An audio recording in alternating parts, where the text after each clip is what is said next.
Hi friends, ఎలా ఉన్నారు?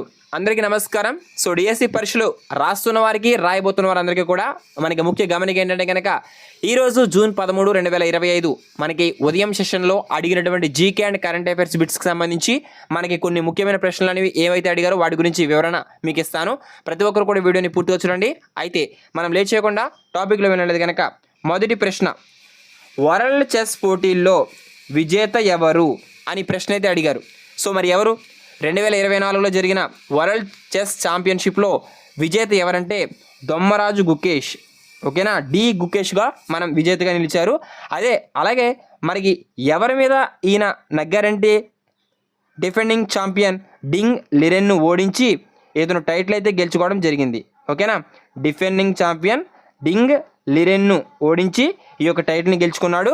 అలాగే మనకి అత్యంత పిన్న వయస్కుడైన ప్రపంచ చెస్ ఛాంపియన్షిప్గా ఇతను నిలిచాడు. ఎవరు?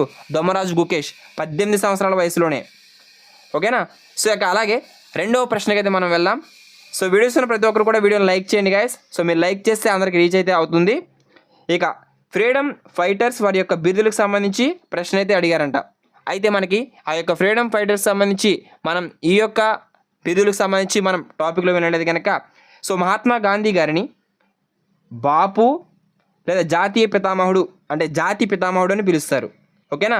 అలాగే ఈరోజు మనకు అడిగిన బిట్ ఏంటంటే సర్దార్ వల్లభాయ్ పటేల్ గారికి సంబంధించి అడగడం జరిగింది. సో ఆయన ఇండియన్ బిస్మార్క్ కూడా అని పిలుస్తారు. సో అక్కడ మనకి భారతదేశ ఉక్కు మనిషిని కూడా పిలుస్తారు. ఓకేనా. సో ఈ యొక్క బిట్ అయితే ఈరోజు అడిగారు. సో ఎందుకైనా మంచిదని మీకు కొన్ని ముఖ్యమైన బిరుదులు వారి యొక్క ఫ్రీడమ్ ఫైటర్స్ సంబంధించి చెప్తున్నాను. ఇక అలాగే జవహర్లాల్ నెహ్రూ గారి యొక్క బిరుదు ఏంటంటే చైతన్యవంతుడు.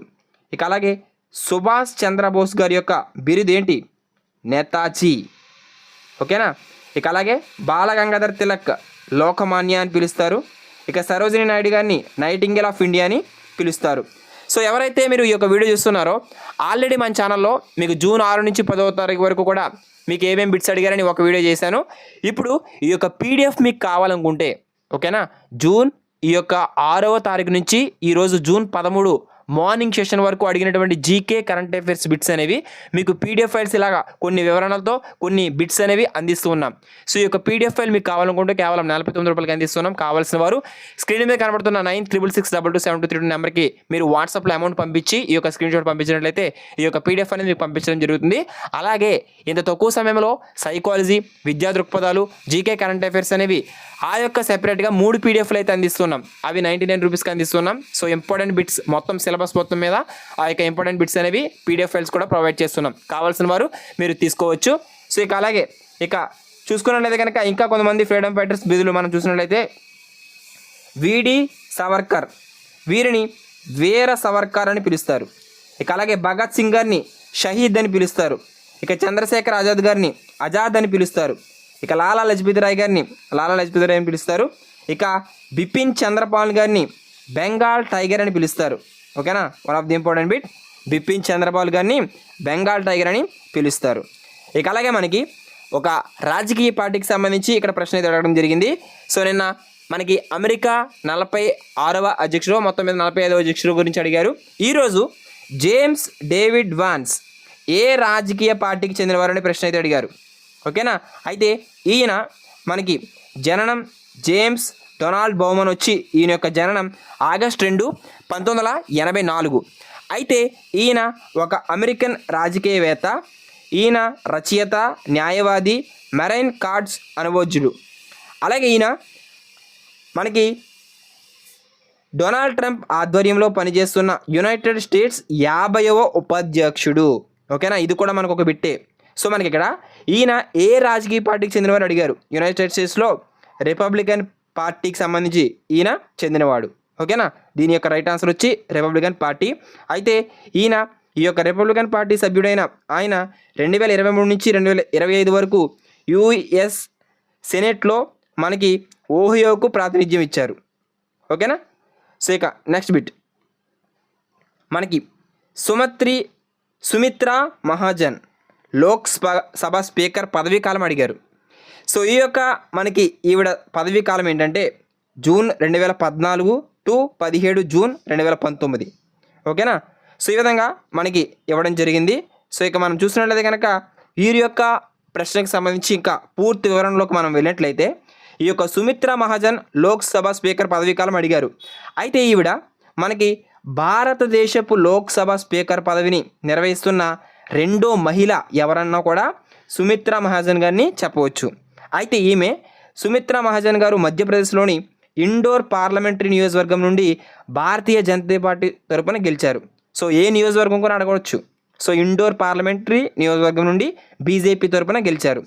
ఇక అలాగే మనకి ఇక్కడ భారతదేశపు లోక్సభ స్పీకర్ పదవిని నిర్వహిస్తున్న మొదటి మహిళ ఎవరు? నిర్వహించిన మొదటి మహిళ అంటే మనం ఇక్కడ క్లియర్ అండ్ కట్గా చూసుకోవచ్చు, మీరా కుమార్ గారు. ఓకేనా, మీరా కుమార్.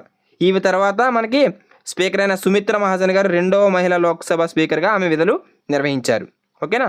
సో అలాగే మనకి సుమిత్రా మహాజన్ గురించి మనం ఇంకా కొంచెం వివరణలోకి వెళ్ళినట్లయితే కనుక సుమిత్రా మహాజన్ ఇప్పటికీ 8 సార్లు మధ్యప్రదేశ్ నుంచి ఎంపీగా ఎన్నికయ్యారు. ఈమె మహారాష్ట్రలో జన్మించిన ఆమెను పలువురు పెద్దక్క అని పిలుస్తూ ఉంటారు. ఓకేనా. అయితే ఈమె మధుభాషిణి అయిన ఆమె క్రమశిక్షణతో నిక్కచ్చిగా వ్యవహరిస్తారు. సుదీర్ఘ రాజకీయ ప్రస్థానంలో ఆమె రాటు తేలారు. అయితే ఆమెకి భారత ప్రభుత్వం 2022లో పద్మభూషణ్ పురస్కారాన్ని కూడా ప్రకటించింది. ఓకేనా. సో ఈ విధంగా మనకి ఈ యొక్క సుమిత్రా మహాజన్ గురించి సంబంధించి కూడా మీకు క్లియర్ అండ్ కట్గా ఎక్స్ప్లెయిన్ అయితే ఇచ్చాను.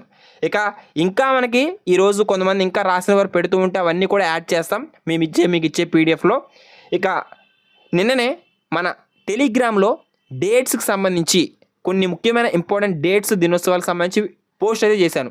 సో మనకి ఎవరైతే ఎగ్జామ్ రాసిన ఒక సబ్స్క్రైబర్ ఉన్నారో ఈరోజు మార్నింగ్ ఎస్ఏ లాంగ్వేజ్ సంబంధించి ఇంగ్లీష్కి సంబంధించి రాశారు. సో తను చాలా హ్యాపీగా ఫీల్ అయ్యారు. సార్ నేను మీరు ఈ యొక్క పోస్ట్ పెట్టారు, దాని నుంచి 2 బిట్స్ వచ్చాయని వారు చాలా హ్యాపీగా ఫీల్ అవ్వారు. సో ఇలాగే మీకు ఏ టాపిక్స్ అడుగుతున్నారో ఆ యొక్క టాపిక్ రిలేటెడ్ ఇంపార్టెంట్ బిట్స్ అనేవి టెలిగ్రామ్లో పోస్ట్ చేస్తూ ఉన్నాను. సో టెలిగ్రామ్ వాట్సాప్ ఛానల్స్లో జాయిన్ అవ్వండి. సో అయితే మనకి ఈరోజు ఇంపార్టెంట్ డేస్కి సంబంధించి 2 బిట్స్ అయితే అడిగారు. ఒకటి జాతీయ ఓటర్ల దినోత్సవం ఎప్పుడు? జనవరి 25. ఇక అలాగే క్రీడా దినోత్సవం ఎప్పుడు? ఆగస్ట్ 29. సో ఖచ్చితంగా మనకి బిట్ అయితే వస్తూ ఉంది.